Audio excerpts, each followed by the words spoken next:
সপ্তাহের শ্রেষ্ঠ দিন হচ্ছে জুমাবার। এই দিনের সওয়াব মর্যাদা ঈদুল ফিতর ও ঈদুল আজহার মতো। মুসলমানদের কাছে এই দিন অপরিসীম ফজিলতের।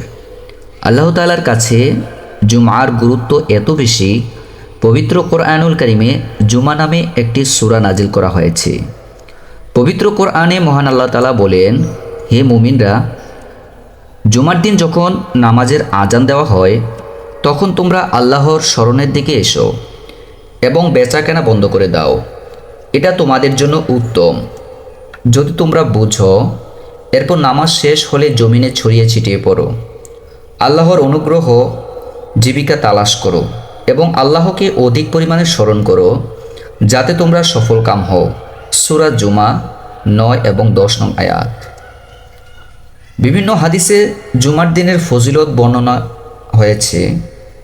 এখানে জুমার দিনের ফজিলত সম্পর্কিত 4টি হাদিস তুলে ধরা হলো। শুক্রবার জুমার দিন হচ্ছে সপ্তাহের শ্রেষ্ঠতম দিন।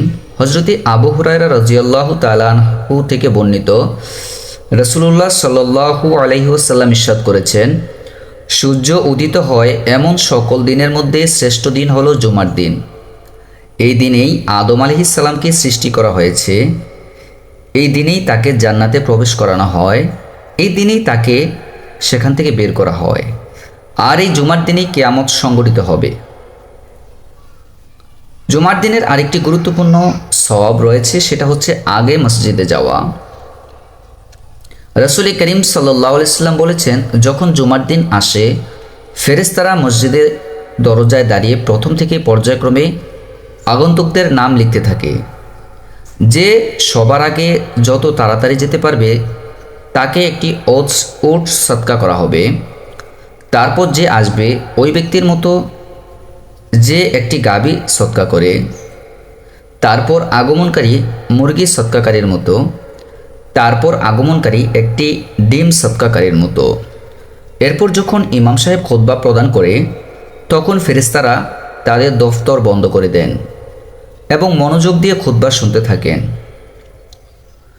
জুমার দিনের জান্নাতি আনন্দ যেমন হবে, জুমার দিনে জান্নাতীদের আনন্দ হবে অনেক বেশি। জান্নাতের প্রতি জুমার দিন বিপুল আনন্দ ও প্রাপ্তির সমাহার ঘটে। আল্লাহ তাআলার বিশেষ ব্যবস্থাপনায় নবী রাসূল নেককার বান্দাগণের মিলন উৎসব হবে। সর্বোপরি জান্নাতীরা আল্লাহ রাব্বুল আলামিনের দিদার লাভে ধন্য হবে, যা জান্নাতের সর্বোচ্চ নিয়ামত। তাই ফেরেশতারা জুমার দিনকে স্মরণ করে ইয়াউমুল মাজিদ তথা অনন্য প্রাপ্তি দিবস নামে আখ্যায়িত করেছেন। এ বিষয়ে হযরতে আনাস ইবনে মালিক রাদিয়াল্লাহু তাআলা আনহু বর্ণনা করেন, রাসূলুল্লাহ সাল্লাল্লাহু আলাইহি সাল্লাম বলেছেন, জিবরাইল আলাইহিস সালাতু ওয়াস সালাম আমার কাছে এসেছেন অভ্র আয়নার মতো একটি জিনিস নিয়ে। আয়নাটিতে একটি কালো দাগ। আমি বললাম, এটা কি? জিবরাইল আলাইহিস সালাম বলেন, এটি হলো জুমার দিন। এই দিনকে আল্লাহ তাআলা আপনার জন্য এবং আপনার উম্মতের জন্য ঈদের দিন বানিয়ে দিয়েছেন। সুতরাং আপনারা ইহুদি এবং নাসারা থেকে অগ্রগামী। শনিবার এবং রবিবার যা জুমার দিনের পরে আসে, এই দিনে একটা সময় আছে যে সময় বান্দা আল্লাহর কাছে যে কল্যাণই প্রার্থনা করে আল্লাহ তাআলা তাকে তাই দান করেন। জুমার দিনের গুরুত্ব তাৎপর্য। জুমার দিন হচ্ছে সপ্তাহের শ্রেষ্ঠ দিন। এই দিনে সওয়াব মর্যাদা ঈদুল ফিতর ও ঈদুল আজহার মতো। মুসলমানদের কাছে এই দিন অপরিসীম ফজিলতের। আল্লাহ তাআলার কাছে জুমার গুরুত্ব এত বেশি, পবিত্র কোরআনে জুমা নামে একটি সূরা নাজিল করা হয়েছে। নবী করিম সাল্লাল্লাহু আলাইহি ওয়াসাল্লাম বলেন, যে দিনগুলোতে সূর্য উদিত হয় ওই দিনগুলোর মধ্যে জুমার দিন সর্বোত্তম। ওই দিন আদম আলাইহিস সালামকে সৃষ্টি করা হয়েছে। ওই দিনে তাকে জান্নাতে প্রবেশ করানো হয় এবং ওই দিনেই তাকে জান্নাত থেকে বের করে দেওয়া হয়। আর ওই দিনেই কিয়ামত অনুষ্ঠিত হবে।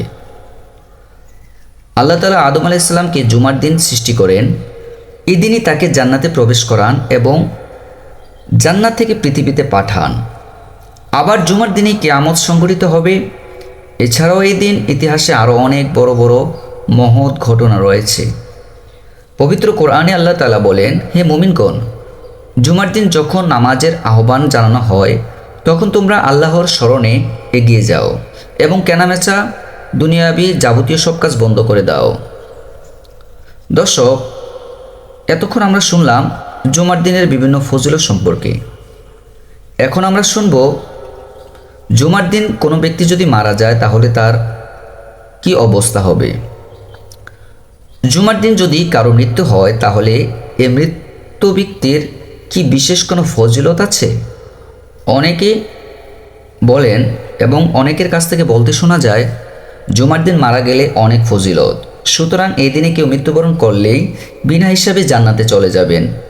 তাদের এই কথাটির বাস্তবতা কতটুকু সত্যি, শরীয়ত এই ব্যাপারে কি বলে, চলুন আমরা জেনে নেই।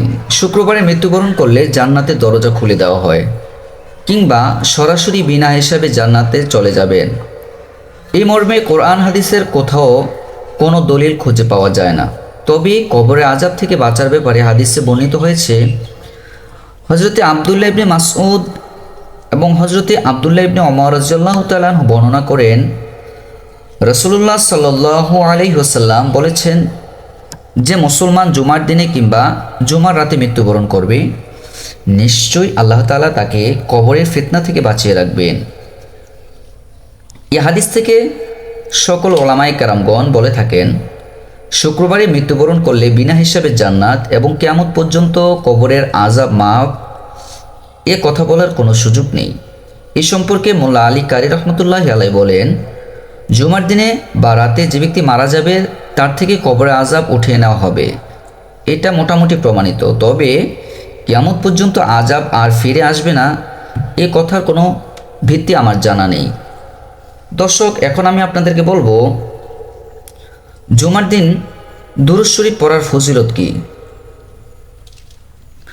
জুমার দিনে কোনো ব্যক্তি যদি দুরূদ শরীফ পড়ে তাহলে তার কি কি ফজিলত হবে এবং কি কি সওয়াব পাবে। হাদিসের মধ্যে এসেছে, রাসূল করিম সাল্লাল্লাহু আলাইহি সাল্লাম বলেন, যে ব্যক্তি আমার উপর একবার দরুদ পড়বে আল্লাহ তাআলা তার উপর 10 বার রহমত বর্ষণ করবেন। মহান আল্লাহ তাআলা তার প্রিয় হাবিব নবী করিম সাল্লাল্লাহু আলাইহি সাল্লামের উপর দরুদ পড়তে এবং আল্লাহ নির্দেশ দেন। পবিত্র কোরআনুল কারীমে বলেছেন, নিশ্চয়ই আমি আল্লাহ এবং আমার ফেরেশতা নবী করিম সাল্লাল্লাহু আলাইহি সাল্লামের উপর দরুদ পাঠপূর্বক সালাম প্রেরণ করিয়া থাকি। হে মুমিনরা, তোমরাও তাহার উপর দরুদ পাঠ করো এবং সালাম প্রেরণ করো। রাসূলুল্লাহ সাল্লাল্লাহু আলাইহি সাল্লামের প্রতি মহাব্বত নিয়ে দরুদ পাঠ করা উত্তম। এছাড়াও দুরূদ শরীফ পাঠ করলে সহজে দোয়া কবুল হয়ে যায়। রাসূলুল্লাহ সাল্লাল্লাহু আলাইহি সাল্লাম নিজেও দরুদ পাঠ করার জন্য তার উম্মতদের বলেছেন। রাসূলুল্লাহ সাল্লাল্লাহু আলাইহি সাল্লাম বলেন, যে ব্যক্তি আমার উপর একবার দরুদ পড়বে আল্লাহ তাআলা তার উপর 10 বার রহমত বর্ষণ করবেন। সুবহানাল্লাহ। জুমার দিনে দরুদ পাঠের বিশেষ ফজিলত। শুক্রবার তথা জুমার দিন দরুদ পাঠে রয়েছে অনেক ফজিলত। আউস ইবনে আউস রাদিয়াল্লাহু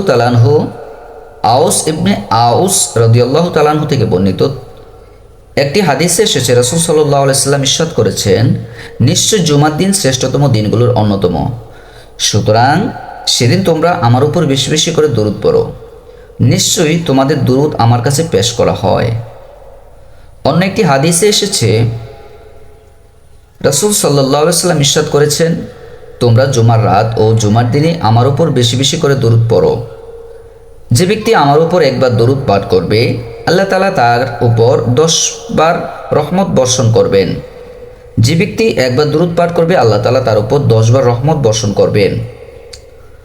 অন্য একটি হাদিসে এসেছে, প্রত্যেক জুমার দিনে তোমরা আমার উপর অধিক পরিমাণে দরুদ পাঠ করো, কারণ আমার উম্মতের দরুদ প্রতি জুমার দিন আমার কাছে পেশ করা হয়, আর তাদের মধ্য থেকে যে ব্যক্তি আমার কাছে সবচেয়ে বেশি দরুদ পাঠ করে সে অন্যদের তুলনায় আমার নিকট অনেক বেশি কাছের হয়ে যাবে। সালাতের মধ্যে দরুদ ইব্রাহিম পাঠ করা সুন্নাতে মুআক্কাদা। দরুদ ইব্রাহিমের বেশ ফজিলত রয়েছে। 5 ওয়াক্ত নামাজে এই দরুদ পড়া হয়। সালাত ছাড়াও অন্যান্য যে কোনো সময় এই দরুদ শরীফ পাঠে রয়েছে মুস্তাহাব সওয়াব। আমি আপনাদেরকে দরুদ ইব্রাহিমটি পাঠ করে শোনাচ্ছি। আল্লাহুম্মা সাল্লি আলা মুহাম্মাদি ওয়া আলা আলি মুহাম্মাদ কামা সাল্লাইতা আলা ইব্রাহিম ওয়া আলা আলি ইব্রাহিম ইন্নাকা হামিদুম মাজিদ। আল্লাহুম্মা বারিক আলা মুহাম্মাদি ওয়া আলা আলি মুহাম্মাদ কামা বারাকতা আলা ইব্রাহিম ওয়া আলা আলি ইব্রাহিম ইন্নাকা হামিদুম মাজিদ। দর্শক, এভাবে করে আপনি দরুদ পাঠ করবেন।